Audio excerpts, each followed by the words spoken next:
There's a cause worth fighting for.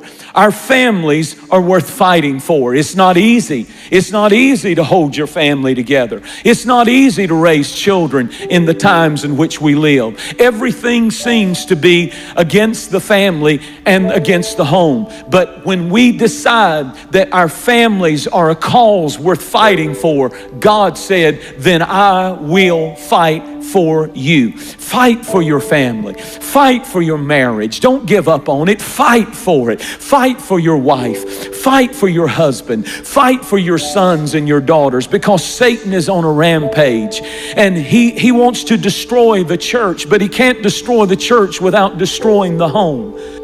The story is told in the Northeast of a famous attorney who had an alcohol problem. And he's very successful, and on the way every day to his law practice, he would walk on the streets of Chicago past a bar, and he would slip in for a morning drink and then go on to his office, and he did it every day. One day as he was walking, the snow was lightly falling. He heard a noise and turned around, and he saw his little 6-year-old boy.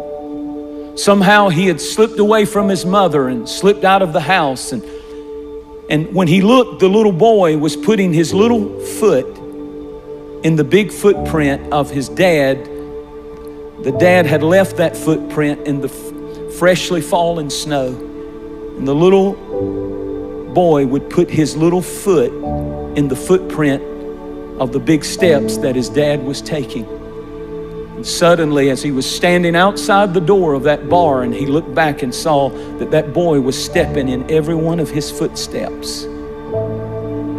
And he was smitten with conviction, and he ran and scooped the boy up and took him home and put him in the arms of his mother and ran downstairs. And he says he fell to his knees and he began to weep and cry. And he said, "Oh God, help me to never ever again allow my footsteps to lead my children to a bar, but let my footsteps lead my children to you."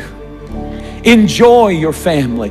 Love your family, because the enemy wants to do everything he can to divide and conquer and destroy. He wants to make your family miserable. He wants to make your marriage miserable. He wants to make your relationship with your children miserable. And we are not ignorant of his devices. It's costly commitment. It costs you something to hold your family together, to hold your marriage together, to hold your children together. Don't leave it up to the preacher to save your family. Don't leave it up to the youth director or the youth program or the church or somebody else. Don't even leave it to the mother, dad, to do your praying, but get your family. I love the words of Joshua when he said, "As for me and my house, we will serve the Lord." I want to say to parents and people who are here, fight for your family.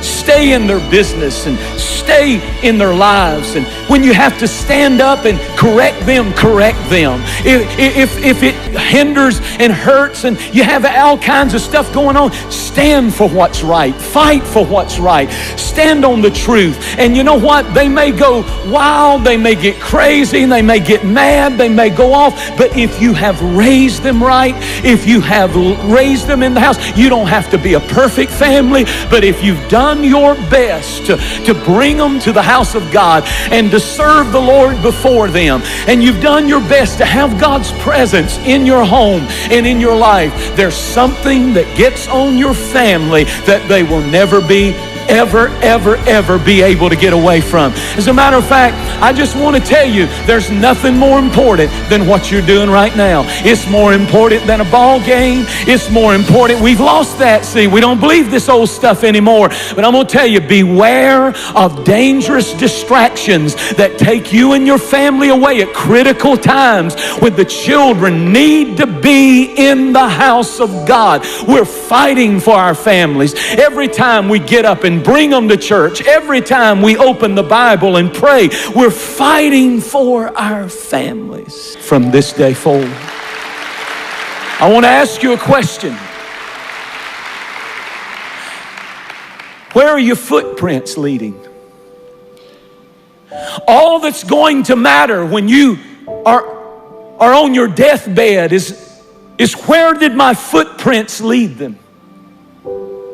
If you're leading your children to Jesus, if you're leading them to serve Him above all, prioritizing Him above all, then you're leaving the greatest legacy any parent can ever leave.